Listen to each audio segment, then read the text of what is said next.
Nunes, possui graduação em línguas neolatinas pela Universidade Federal do Ceará, em 63, mestrado em linguística pela Universidade Federal de Pernambuco, em 86, doutorado em linguística pela Universidade Clássica de Lisboa, em 93, com tese defendida sobre a coesão do texto, uma análise em editoriais jornalísticos. Foi professora visitante na Universidade Estadual do Ceará durante 10 anos e na Universidade Federal de Alagoas durante 4 anos. Atualmente, é professora aposentada da Universidade Federal de Pernambuco. Como professora e pesquisadora, exerce ampla atividade de divulgação científica, sobretudo junto a professores de língua portuguesa. É autora de 10 livros sobre questões relativas à linguística e ensino.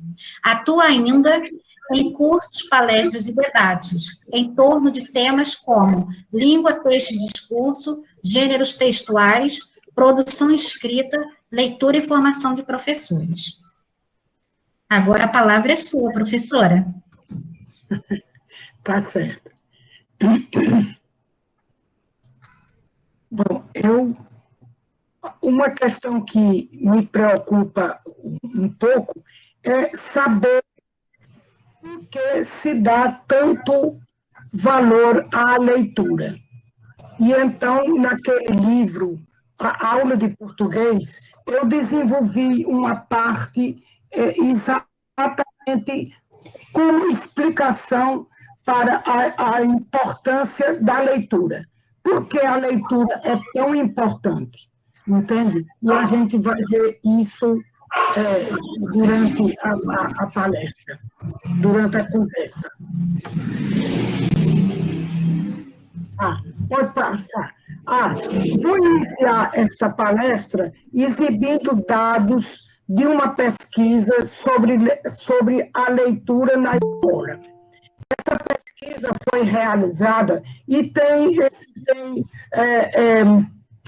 referências dessa pesquisa no livro Aula de Português.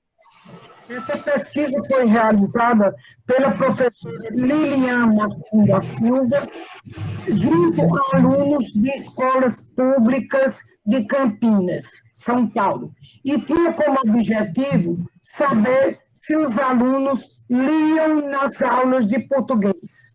As respostas dos alunos são autênticas denúncias de como a leitura nas escolas tem sido tratada nas aulas de português.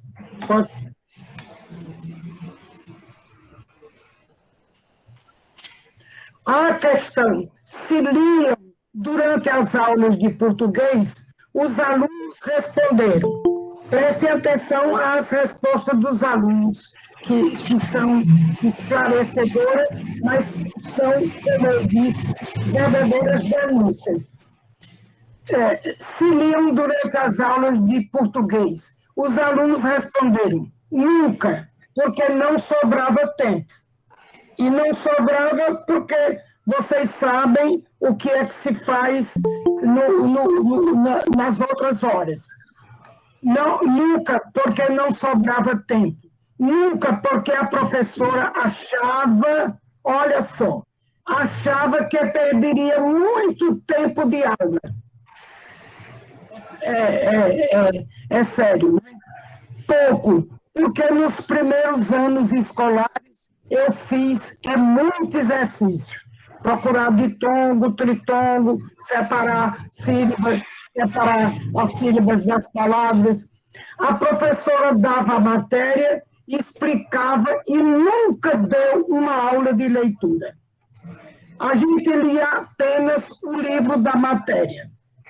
Os professores se preocupam com a gramática e a redação.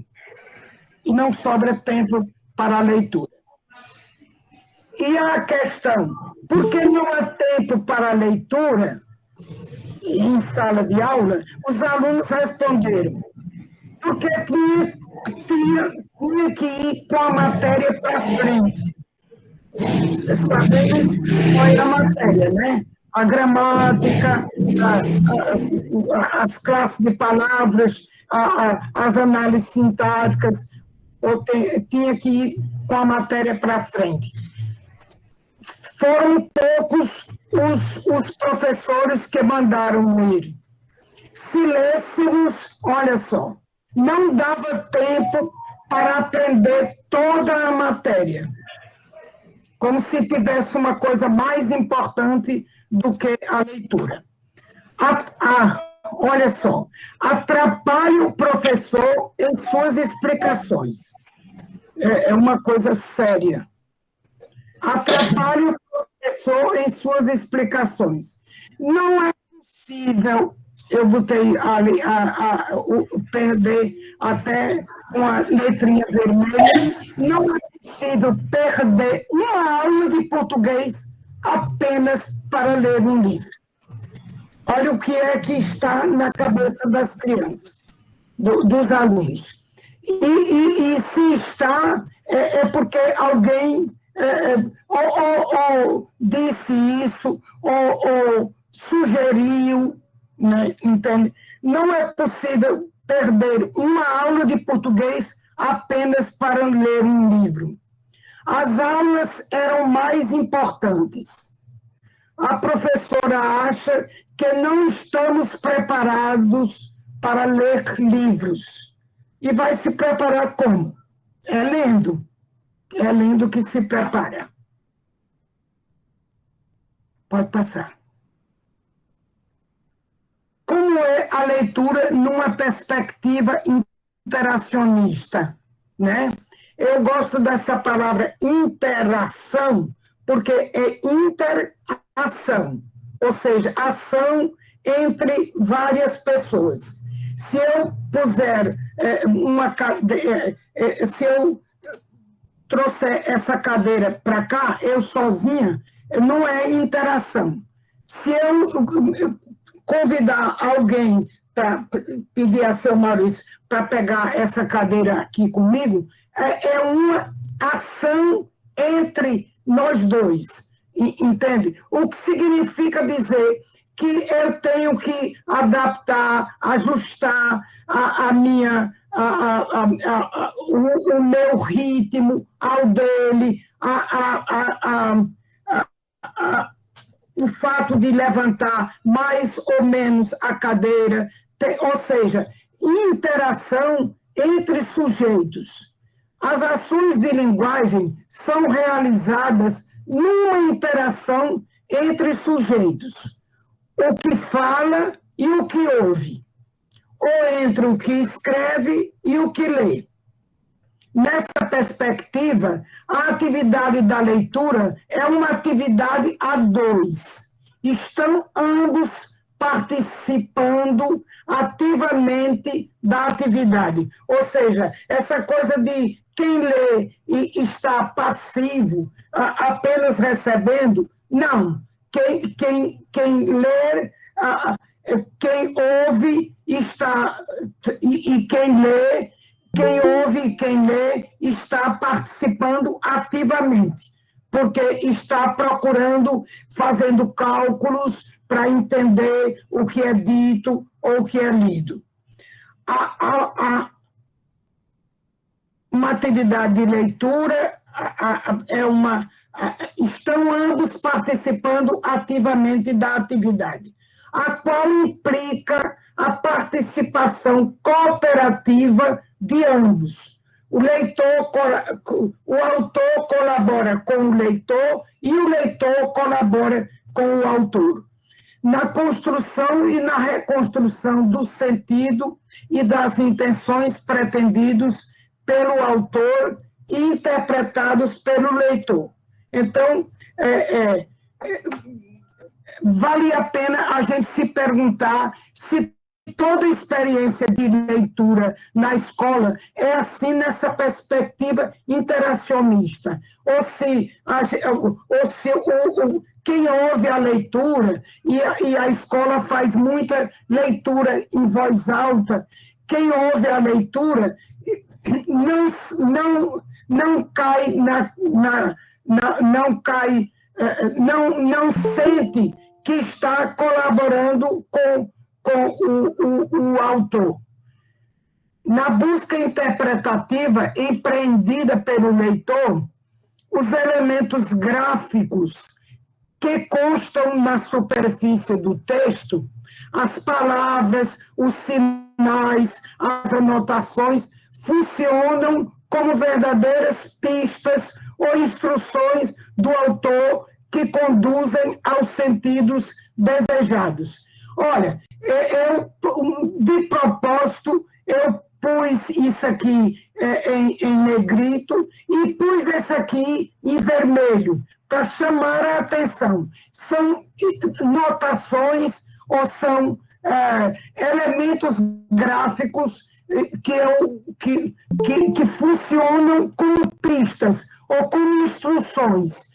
Eu quero com isso, quero com essa multimodalidade, dizer para o meu leitor que é uma coisa de muita importância. E por isso que eu pus noutra cor. Mas não representam tudo o que a gente precisa saber para entender o texto. Há um autor, Van Dyck, que diz que os textos são, por rigor, inevitavelmente incompletos. E o texto hipercompleto seria incoerente, além de comunicativamente inadequado. Ou seja, tudo no texto, as letras usadas, os parágrafos, o título, as palavras repetidas, são pistas ou instruções do autor que conduzem aos sentidos desejados. Então, são instruções. Por exemplo, a repetição de palavras, que é tão coibida e proibida pelos professores de português, são pistas, ou seja, palavras repetidas só sinalizam, instruem que essa palavra é representativa do tema, da unidade temática do texto. Então, nos editoriais que eu li, que eu analisei, eu encontrei muitas palavras repetidas e quase sempre cheguei à conclusão de que as palavras se repetem para sinalizar para o leitor qual é a unidade semântica ou temática do texto. Muito do que aprendemos em um texto faz parte do nosso conhecimento prévio ou do chamado conhecimento de mundo, ou do nosso conhecimento enciclopédico. Então, conhecimento prévio, ou seja, aquilo que eu levo para o texto e aquilo que eu já sei do texto previamente, antes de ler o texto, o conhecimento de mundo, ou também que se chama conhecimento enciclopédico. Isso tem como fundamento um princípio. O professor de português não pode ficar preso exclusivamente aos conhecimentos especificamente linguísticos, mesmo os lexicais ou gramaticais. Tem que ver, digamos assim, o que eu já sei do texto para encontrar essas pistas, encontrar essas instruções. Entende? Pode passar. Em síntese, os sinais que estão na superfície do texto são elementos imprescindíveis para seu entendimento, mas não são os únicos. O que está no texto e o que constitui o saber prévio do leitor se completam neste jogo da reconstrução do sentido e das intenções pretendidas pelo texto. Atenção, um texto não tem apenas sentido, expressa também intenções. Em geral, o professor pergunta o que o autor quis dizer, ou o que o autor disse nesse texto, mas se esquece que o texto também tem uma intenção. Quando alguém faz um texto, tem uma intenção. Por exemplo, a minha intenção aqui é enaltecer a leitura como um procedimento pedagógico de grande valor e de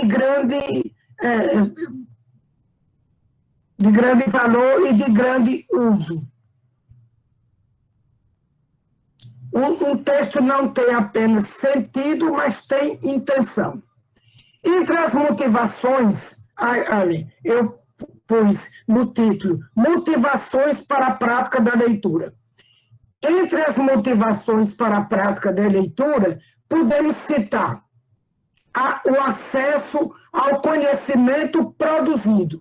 Pela leitura, eu posso conhecer o mundo, eu posso conhecer a história, eu posso conhecer a realidade.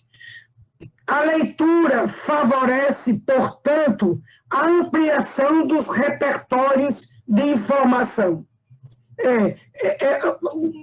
Quanto mais nós dispusermos de um repertório de informação, ou seja, quanto mais a gente souber coisas do mundo e entender o mundo, mais a gente tem o que dizer numa produção de texto. E pobreza de repertório, ampliar os repertórios de informação, saber sempre mais sobre o mundo, sobre as coisas, sobre o Brasil, sobre a política, sobre seca, sobre alimentação. Quanto mais a gente souber, mais a gente tem o que dizer numa hora. E pobreza de repertório, falta de informação, não são problemas que se solucionam com regras de gramática ou com análise sintática. Entende? Olha, eu digo isso porque os professores de português, eu sei porque eu tenho sobrinhos, eu tenho netos que vivem na escola. A agonia dos professores para ensinar gramática e para iniciar os alunos nas complicações gramaticais, porque são muitas, ou nas complexidades gramaticais. Essa semana eu ouvi uma mãe dizer que a menina estava estudando encontro consonantal.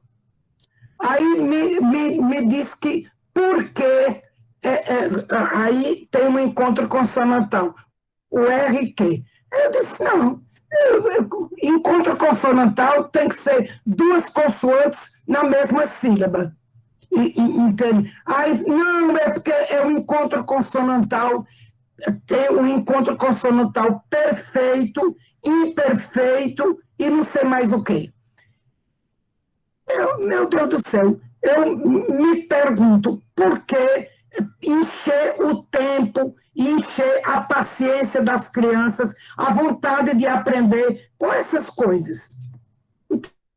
Quando é que a gente precisa saber se um encontro consonantal é perfeito ou imperfeito?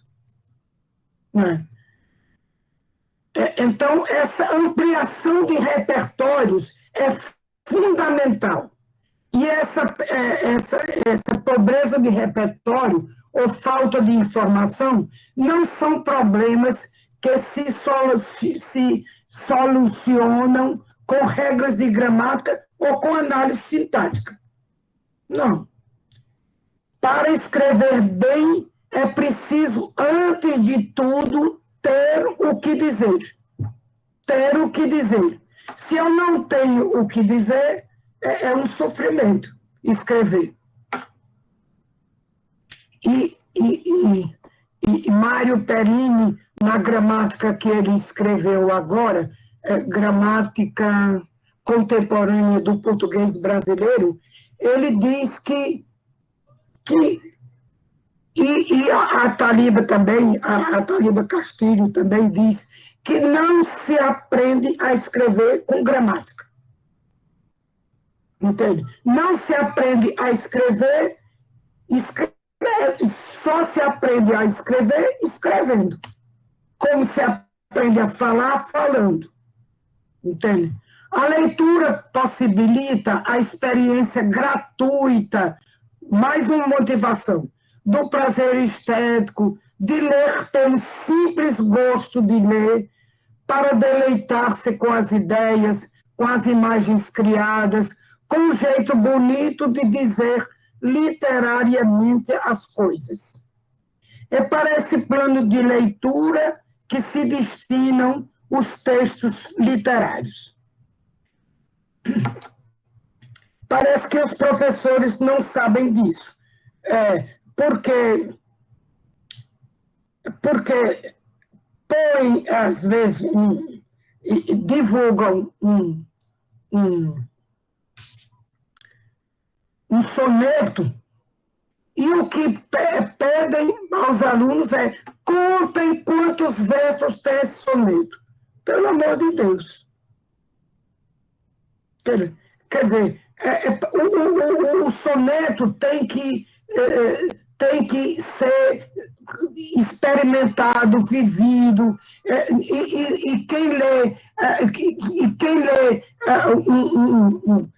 quando a gente lê algum texto poético para os alunos, tem que dizer que coisa bonita, e que é bonito mesmo. Aí, daí, a escolha dos textos, dos poemas, para ir para a sala de aula também é muito importante. O gosto e o encantamento por esta função poética dos textos literários, como todos os outros encantamentos e gostos, precisam ser despertados, estimulados, exercitados. Não, ninguém gosta de literatura lendo, sei lá, lendo um texto de jornal ou texto dos livros didáticos. Rubem Alves escreveu: são raríssimos os casos de amor à leitura desenvolvidos nas aulas de estudo da língua. As paixões pela leitura não são desenvolvidas na escola. Não. Pelo contrário, na escola é desenvolvido a aversão à gramática, a descoberta que a língua portuguesa é uma língua muito difícil mesmo. Entende? É isso que se é aprendido na escola. O gosto e o encantamento por esta função poética... pode passar. Não, por esta função poética, como todos os gostos e encantamentos precisam ser despertados, estimulados, exercitados. Tem que aprender a gostar de poesia. Tem que aprender a gostar de texto literário. Ou seja, nós temos muita coisa para fazer. Pode passar. Pode passar. terceiro plano, a leitura permite ainda que se compreenda o que é típico da escrita. O que é típico da escrita. A língua falada e a língua escrita têm diferenças notáveis, né? Basta analisar que você percebe, entende? Agora, não são antagônicas, nem são, digamos assim, antagônicas, como eu disse, mas são diferentes. A língua falada é diferente da língua escrita, entende? E eu só sei isso, eu só compreendo isso quando eu entro em contato com a língua escrita, para saber o que é típico da escrita. É pela leitura que se pode aprender o vocabulário específico de certas áreas ou a sequência de composição de certos gêneros de texto. Olha, houve um ano que apareceu, eu fazia parte da equipe que avaliava as redações dos vestibulandos que pretendiam entrar na Universidade Federal de Pernambuco. Pois bem, aí a redação era uma carta, era fazer uma carta. Vocês precisavam ter visto, ou vocês precisavam ver como o gênero carta, que tem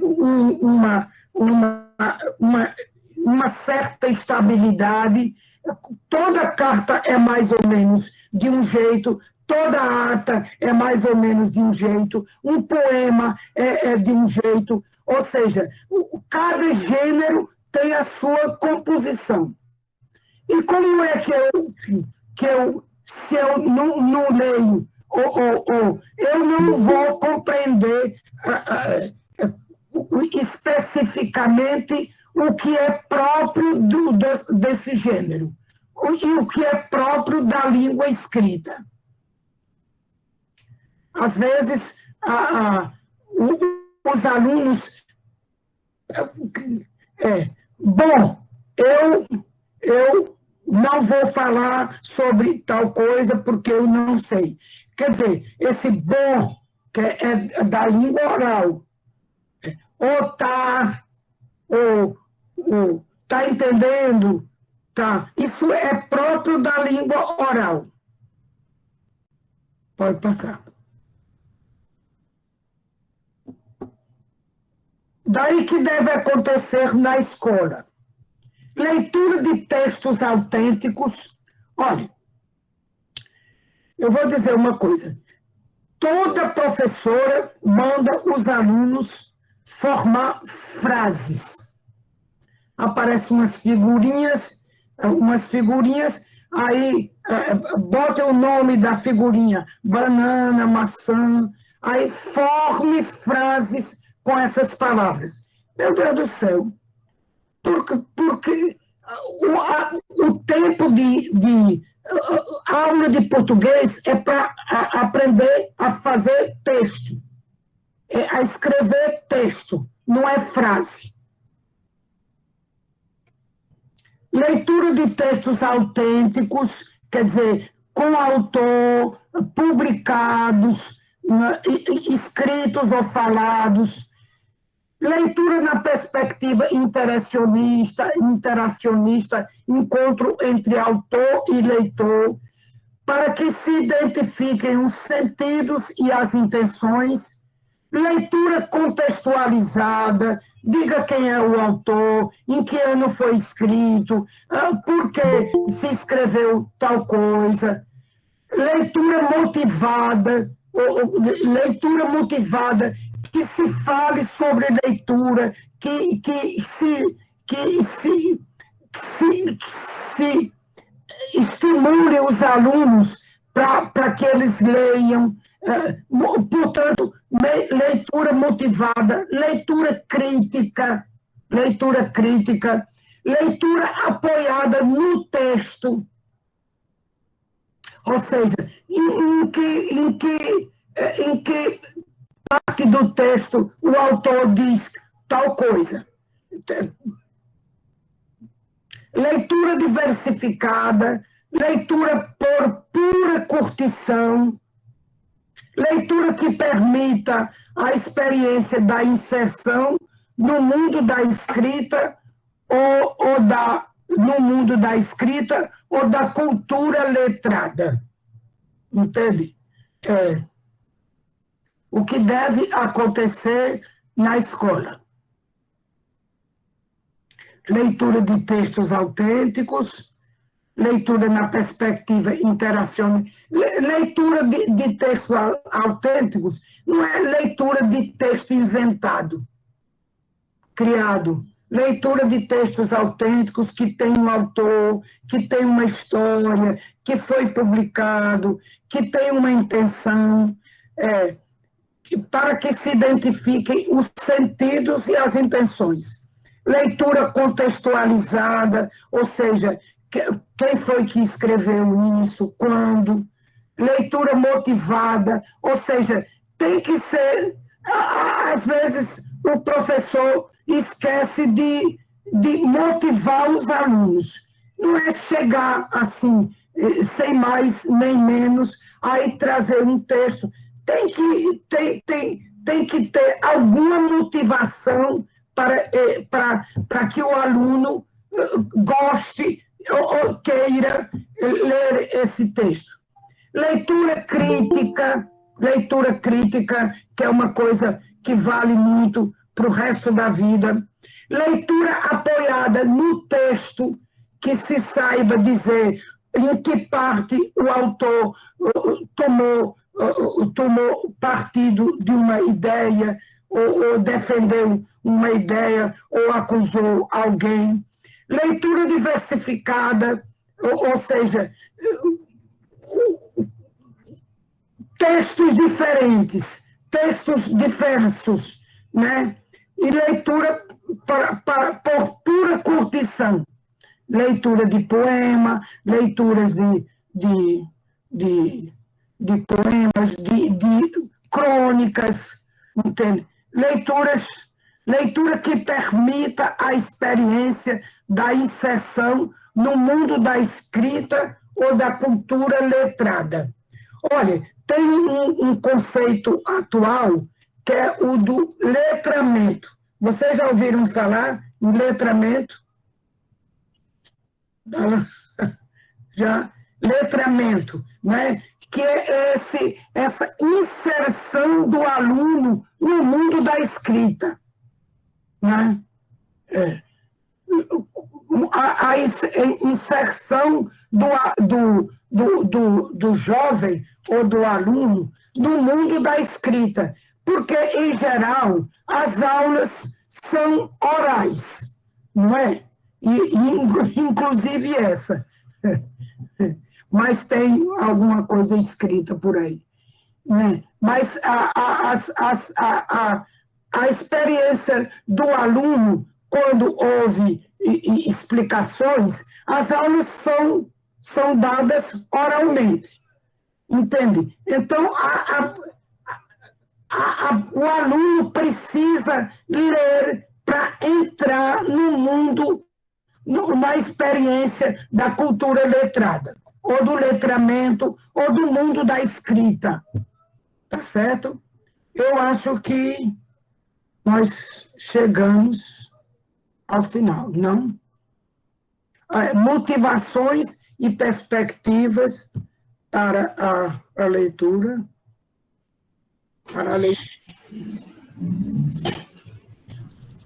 Professora, agora eu vou abrir esse espaço para as perguntas.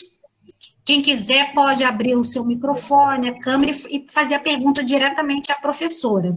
Mas eu queria fazer um comentário. O seu livro, Aulas de Português, se eu não me engano, foi publicado em 2003, não é isso?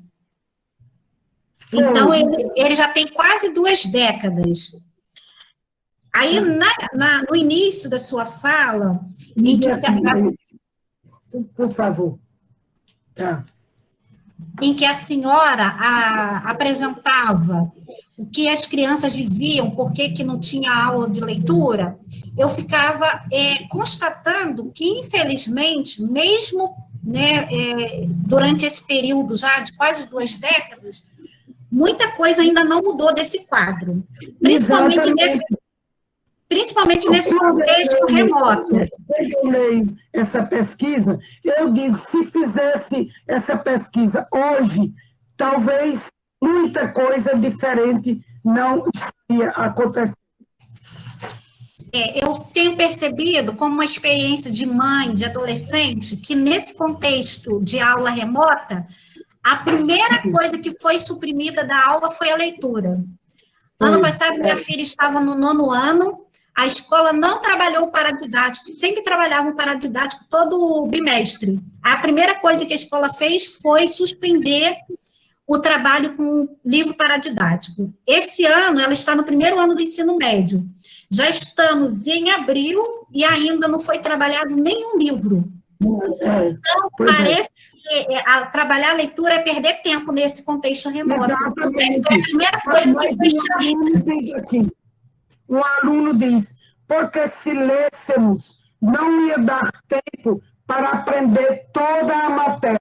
Toda a matéria gramática, passar uma por uma as 9, 10 classes de palavras, fazer análise sintática. E um aluno que diz, porque atrapalha o professor em suas explicações. Isso. É muito sério isso, minha gente. É muito sério. Agora eu abro espaço, então, para as perguntas. Quem quiser pode abrir seu microfone ou colocar aqui no chat. Eu vou desligar o meu. Professora Irandé, a senhora não acha que essa cobrança pelo conteúdo gramático, ao invés da leitura e interpretação textual, não seja reflexos da exigência de vestibular e tudo mais? Eu acho que não.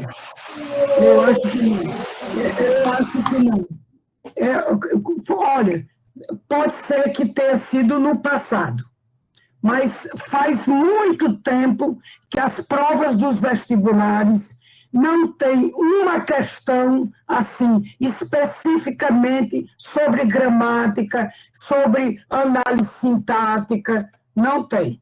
Não tem. E basta dizer, e por que é que se continua estudando gramática o tempo todo da aula de português gramática, e a prova do Enem não tem nada de gramática. É interpretação do texto, é compreensão de texto. Exatamente. E aí, será que isso não seria uma herança dos professores de hoje que estudaram nessa época e carregam até hoje esse tipo de pensamento, talvez? Pode ser. Mas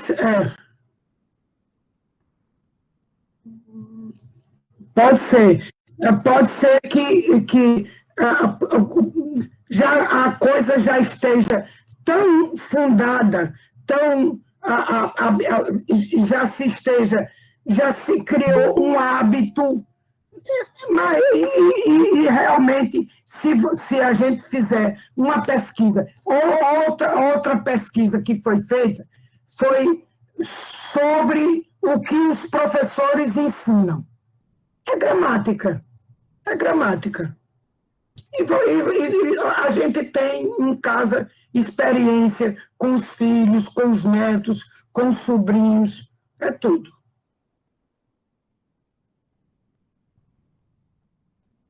Mais alguém quer fazer uma pergunta?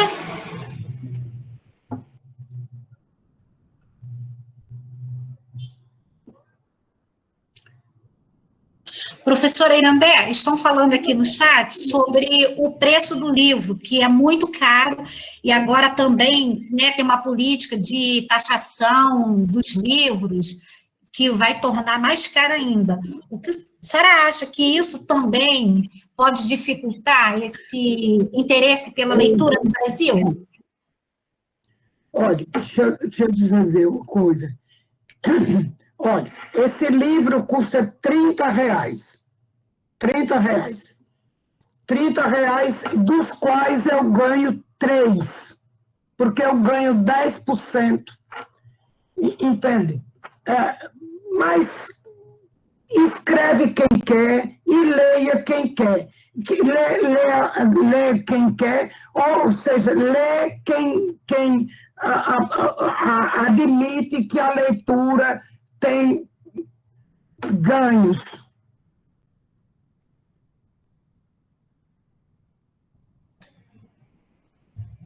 Mas, o professor Fábio Coelho está aqui também, professor Irandé, lá da UF, prestigiando o professor Fábio Coelho, lá da UF.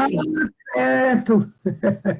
Estou aqui, professora, Oh, prestigiando. Abri a câmera um pouquinho para dar um tchau. Tá certo, tá bem. Beijo. A pandemia não deixou que eu fosse ao Rio de Janeiro esse ano, né? Pois é, já estava com a passagem comprada, viu? Um beijo para todos aí. Ah, tá certo, tá bem. Mas alguém vai fazer uma pergunta? Olha, eu acho que a escola é que tem que ser diferente. O professor de português é que tem que ser diferente. Entende? A pressão dos pais. Quer dizer, deixa aí.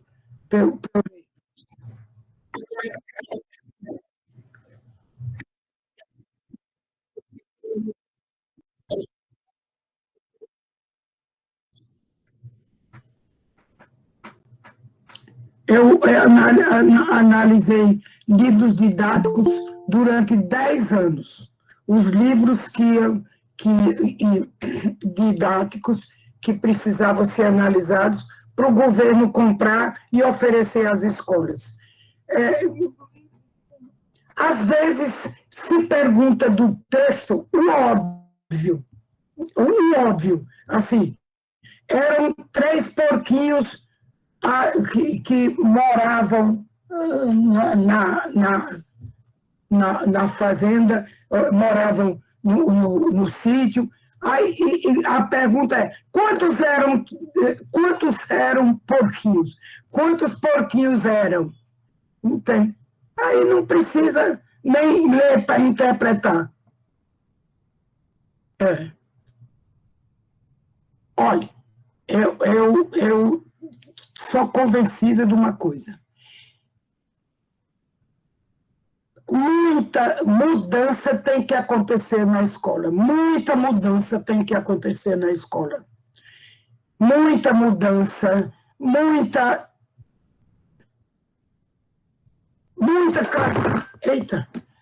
clarividência, muita mais clareza, muita teoria, pouca teoria, pouco.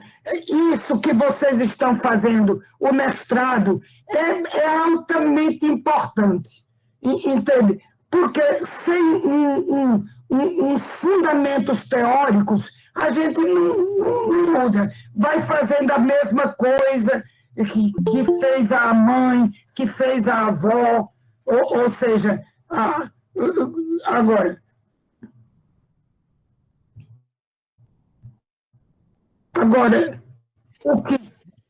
o que a gente precisa é de fundamentação teórica.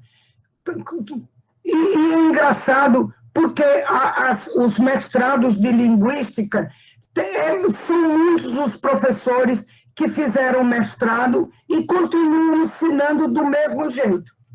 E continuam trabalhando, abordando a língua, as teorias sobre a língua na mesma perspectiva.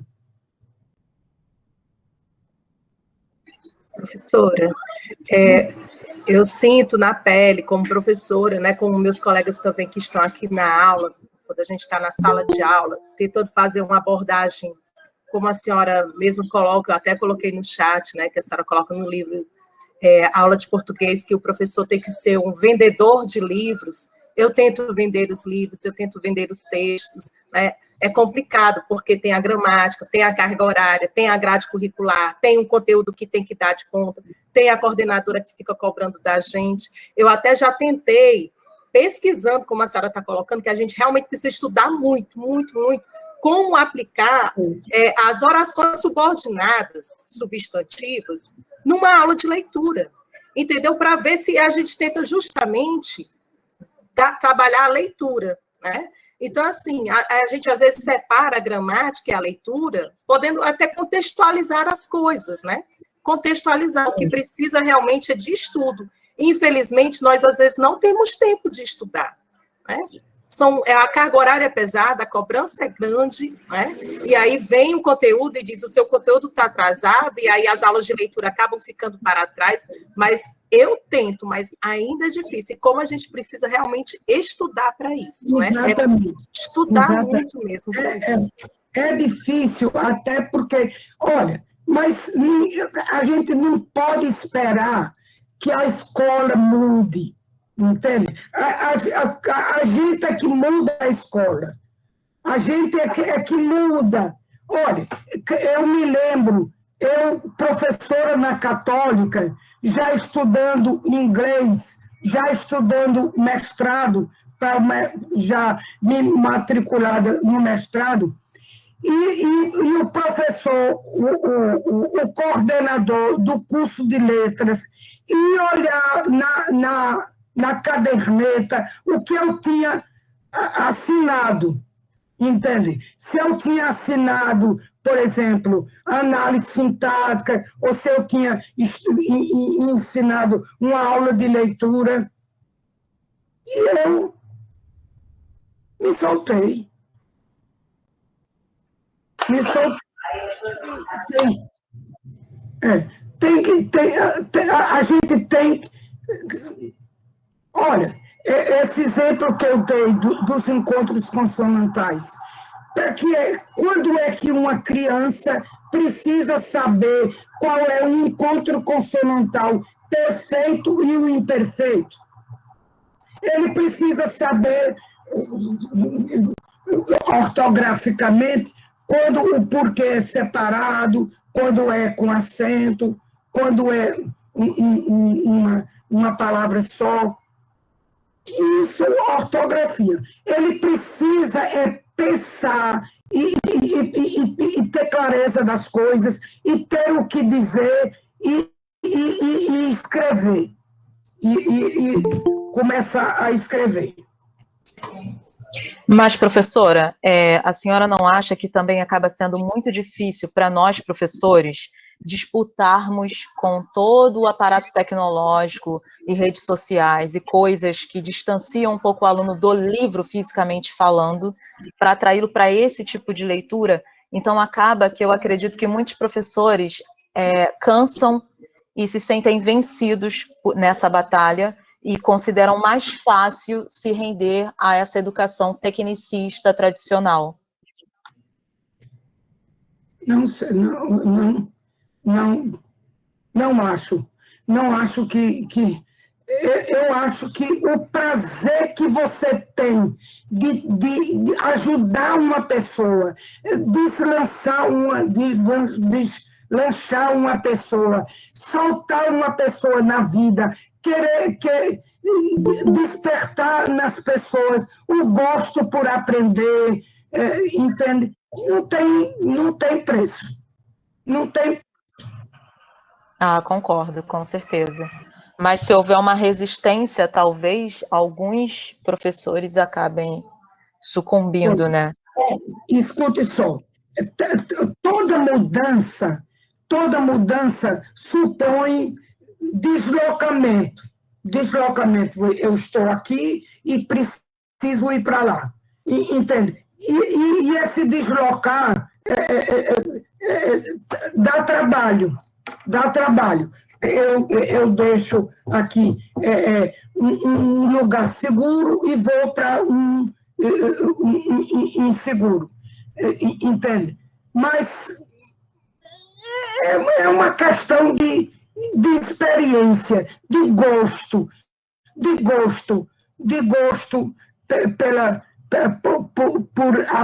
por ter ajudado uma pessoa, ter contribuído para que uma pessoa vencesse, para que uma pessoa aprendesse cada vez mais. Meu Deus do céu, não tem dinheiro que pague.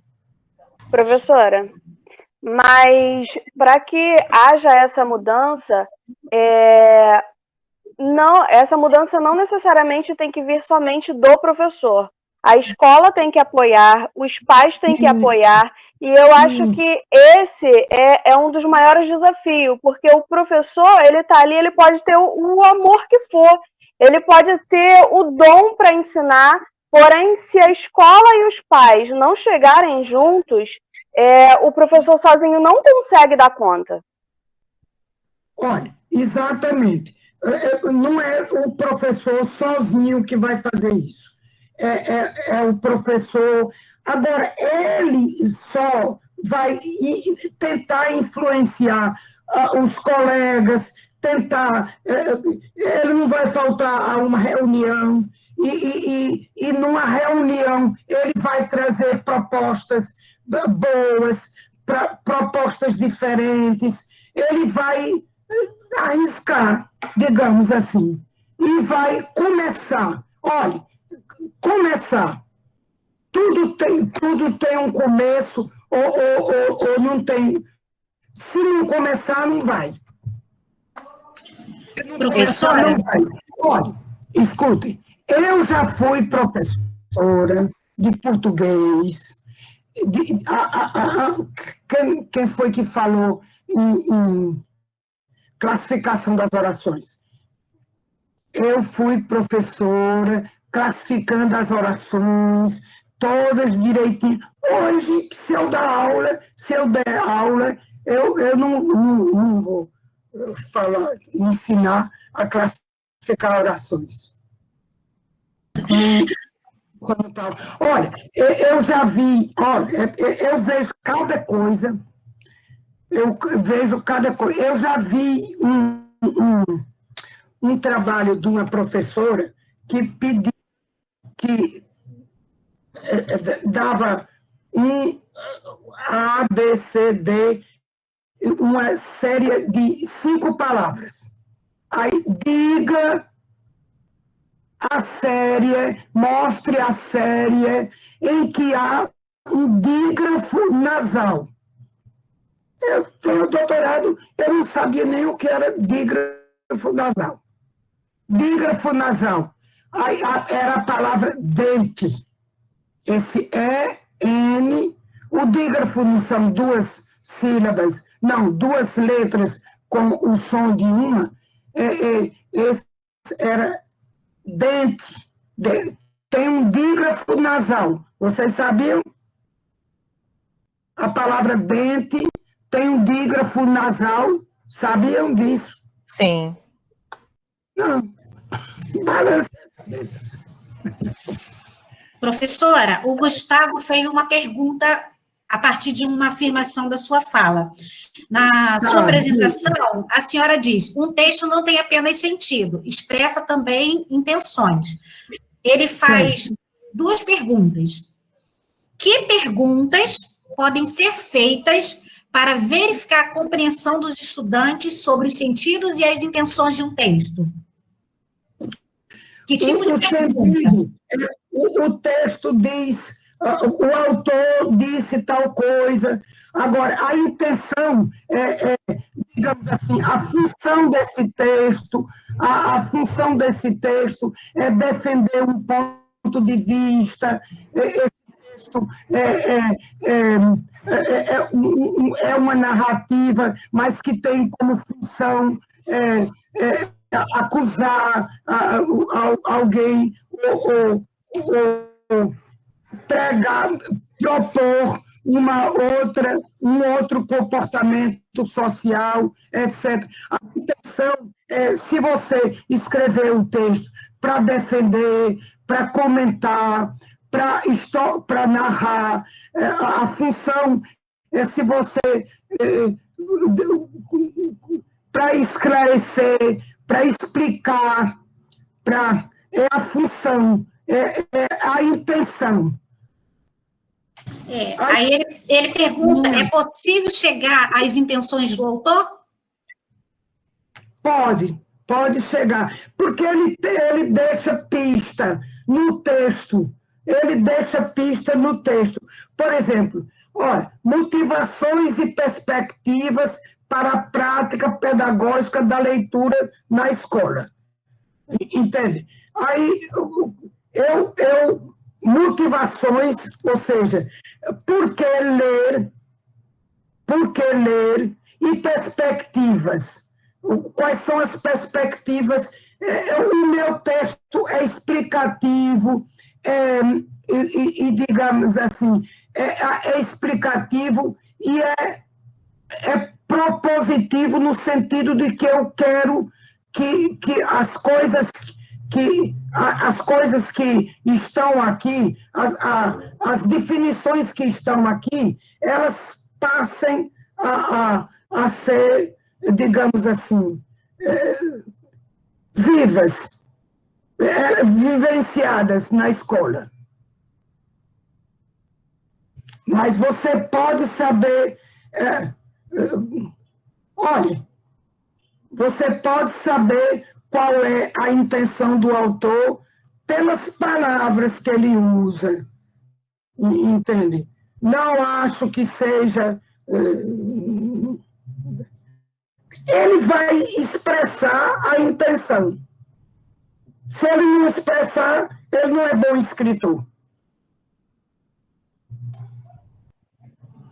Muito bom. Eu não estou vendo mais nenhuma pergunta aqui no chat. Alguém quer fazer mais alguma pergunta? Senão a gente vai... Eu gostaria, professora. Pois não, Silas. Eu estou lendo aqui, que foi Brecht.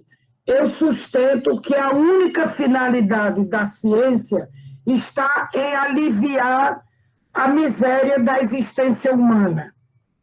Qual é a intenção de quem diz uma coisa dessa? A única finalidade da ciência está em aliviar a miséria da existência humana. Está enaltecendo o quê? A miséria? Não, está enaltecendo a ciência. Eu sustento que a única finalidade da ciência está em aliviar a miséria da existência humana. Entende? Então, está propondo que a ciência tenha como finalidade aliviar a miséria humana, a miséria da existência humana. Então, está enaltecendo a ciência. Entre coisas e palavras, principalmente entre palavras, circulamos. Carlos Drummond de Andrade. Qual é a intenção aqui? A intenção é mostrar como a linguagem, a gente convive com a linguagem, a gente é feito pela linguagem. As coisas vêm a uma criança vestidas pela linguagem. Ou seja, a criança começa a descobrir o mundo pela linguagem. Agora, sem dúvida, a gente tem dificuldade de encontrar a intenção do autor, porque a gente não faz isso. Porque a gente não faz o que diz o autor. O que foi que o autor disse nesse texto? E às vezes, é o óbvio. O óbvio é que se pergunta. Professora, o Silas quer falar. Diga, Silas. Professoras, boa noite. Em primeiro lugar, quero Boa noite. agradecer a senhora por essa palestra que muito enriquece, né, o nosso conhecimento. E a pergunta que eu estou querendo fazer à senhora está relacionada a uma afirmação feita recentemente pelo youtuber Felipe Neto. E ele disse que forçar adolescentes a lerem romantismo e realismo brasileiro é um desserviço da escola pública, da escola em geral, para a literatura. Eu acho que muitas vezes o professor, ao não contextualizar, a não explicar para o aluno a obra, realmente ele pode dificultar, não é? Essa leitura por parte do aluno. Mas eu gostaria de saber da senhora quais as estratégias que a senhora poderia sugerir para a gente que pudesse fazer, né, a gente conseguir mudar essa visão nos jovens, né, e incentivá-los a ler obras que são tão importantes na formação. A formação dele, né? Isso. Desde já eu agradeço, professora, a oportunidade. Tá certo. Olha, eu vou dizer uma coisa. Felipe Neto, apesar de ser um youtuber muito conhecido e tal, quer dizer, também ninguém vai dar cabimento a cada palavra que se diz ou cada coisa que isso é a visão dele, entende? E aí tem que a gente, digamos assim, conseguir, digamos, dar crédito a uma pessoa que merece crédito, realmente.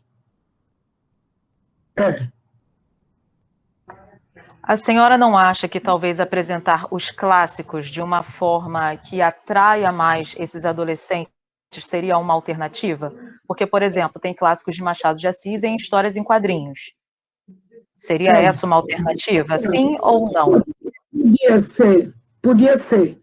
Agora, era bom que isso fosse uma fase, entende? Passasse. Agora, não precisa só ler livros. Pode ser um capítulo, pode ser uma crônica. Tem crônicas que são muito interessantes, entende? E são livros, romances muito interessantes e que podem ser lidos assim, com facilidade. Agora, evidentemente, há outras insinuações, outros, como é que eu diria, fantasias, outros atrativos,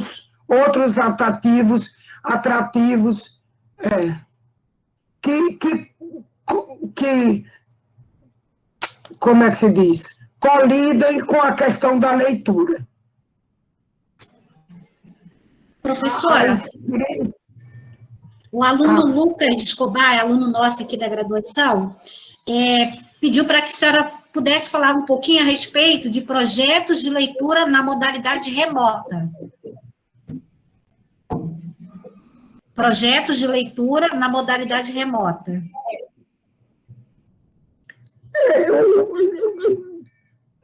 Não importa se é remota ou se você está com o livro na mão.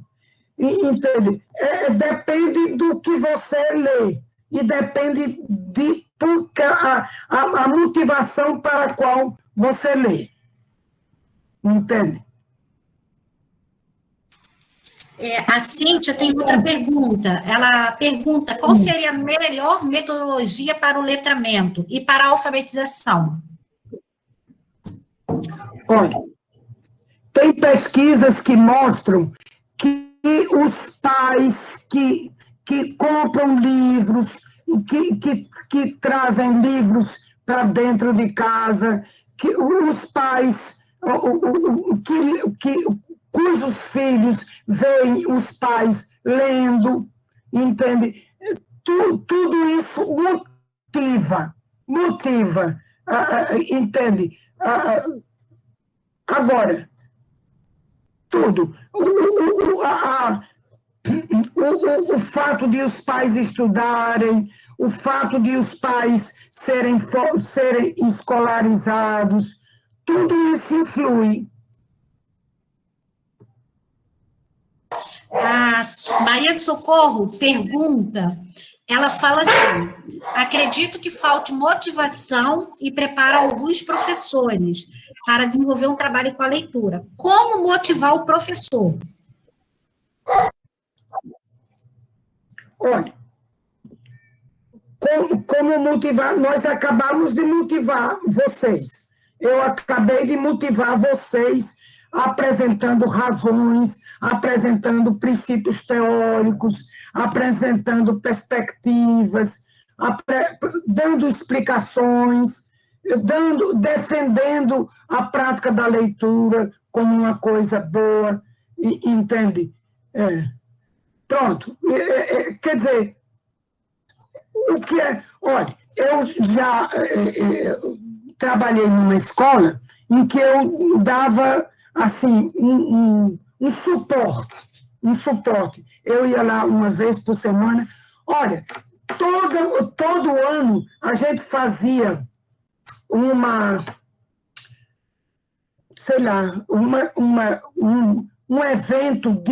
evento de leitura. Todo ano a gente fazia, aí a gente inventava coisas, pedia os alunos mais velhos que fossem ler para os alunos mais novos, entende? É uma questão de... Minha gente, a escola é muito bitolada,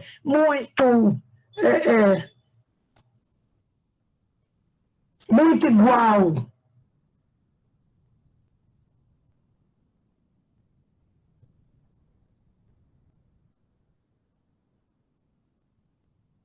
Pois é. Professora, o Gustavo Rodrigues diz assim, é sempre um prazer ouvir Irandé, é sempre um aprendizado, é sempre uma motivação, mesmo diante de todos os problemas educacionais do Brasil, Irandé nos relembra que é preciso, para ser educador, ter utopia. Agradeço a todos e a todas pelo evento. Olha que lindo. É isso mesmo, professora. Exatamente. Aí, pronto, pega esses slides e trabalhe com os professores ou com os pais, entende? Com os pais vêm à escola para falar para a diretora falar sobre as notas, sobre a merenda escolar, sobre os livros didáticos e orientação pedagógica. A orientação pedagógica fica a cargo de cada um.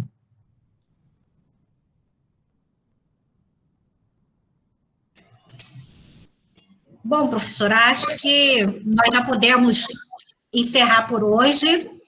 Quero agradecer enormemente a senhora por nos prestigiar com essas falas tão reflexivas e importantes nesse momento pelo qual a educação está passando, que exigiu uma mudança. A senhora falou, né, que toda mudança requer trabalho, e acredito que todos nós, professores e alunos também que estão estudando de forma remota, estão vendo isso, né, esse aprendizado. Então, muito obrigada, professora. Convido a todos para a próxima palestra, que será na terça-feira, e vai ser sobre ensino de escrita, que aí vai complementar a palestra de hoje. Muito obrigada pela sua generosidade. Tá certo, tá bem. E o importante é a gente se convencer que a escola precisa mudar, mas não precisa mudar e a gente não pode esperar que outro mude. Somos nós que mudamos a escola, somos nós, pouquinho, pouco a pouco, uma palavrinha. Olha, eu encontrei numa escola um cartaz pregado na sala dos professores, na porta da sala dos professores. Aí dizia o cartaz: não atrapalhe o professor na hora do lanche. Não atrapalhe. Meu Deus do céu. Não se pensa na palavra.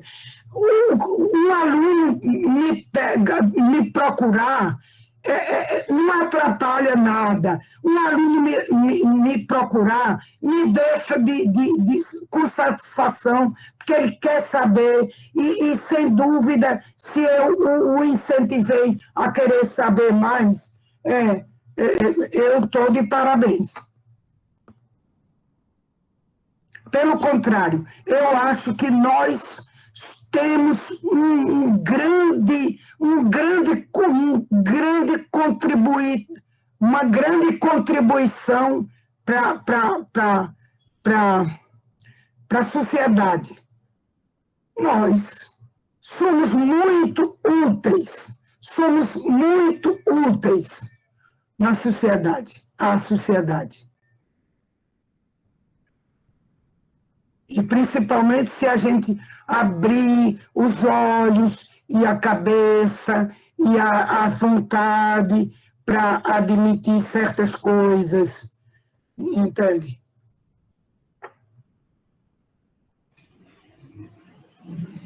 Bom, professora, obrigada. Então, estamos encerrando por hoje e vamos continuar na terça. Muito obrigada e tenha uma excelente noite. Tá certo. Tá. E o Fábio, ele é professor no mestrado também? O Fábio é do mestrado em linguagens lá da UF. Ele já foi professor aqui da Rural, mas agora é de uma outra universidade. Exato. Ele já me levou para lá, para... Eu sei disso, ele que me passou o contato. Professora, só coisas lindas e maravilhosas, agradecendo, dizendo que é um enorme prazer ouvi-la. Tá certo. Eu fico contente. Olha, o contentamento que eu sinto agora é porque eu sou professora. O contentamento de contribuir para despertar em vocês a vontade de querer ter mais, entende? De querer fazer um trabalho melhor.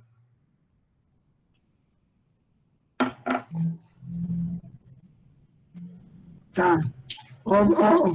Tá, tudo bem, tudo bem.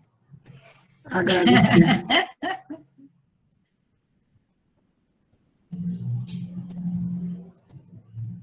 Será na terça, Isabel, a próxima?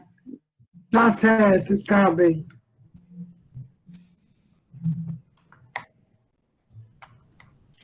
Oi, Andréia, quanto tempo? Não, A Cássia está dizendo que é sempre um prazer ouvi-la, professora. A Cássia. Tá certo. Tá. Ruth agradeceu pela palestra. Tá certo. Jéssica também. Jéssica. Muita gente boa, comprometida.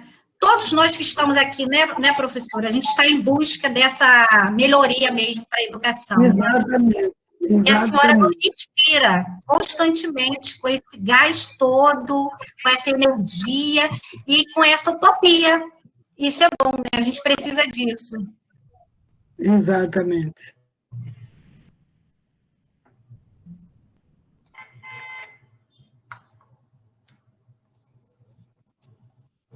Daniele, Arli.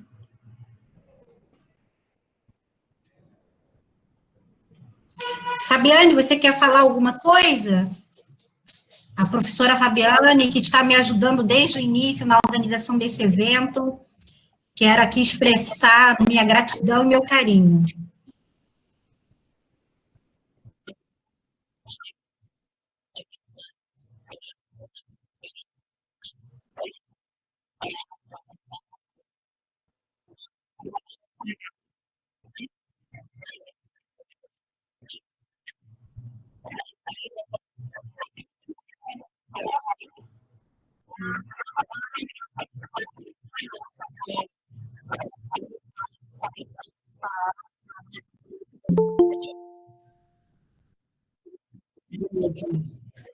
Ótimo.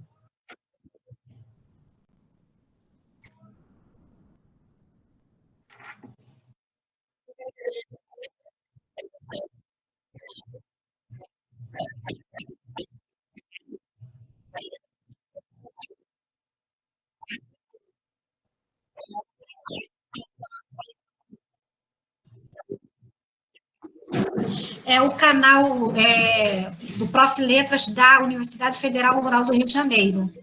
Nós criamos há pouco tempo.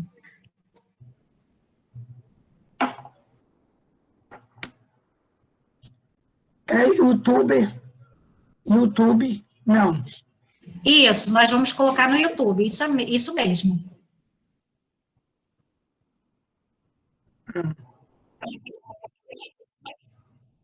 Pode. Pode sim, pode sim.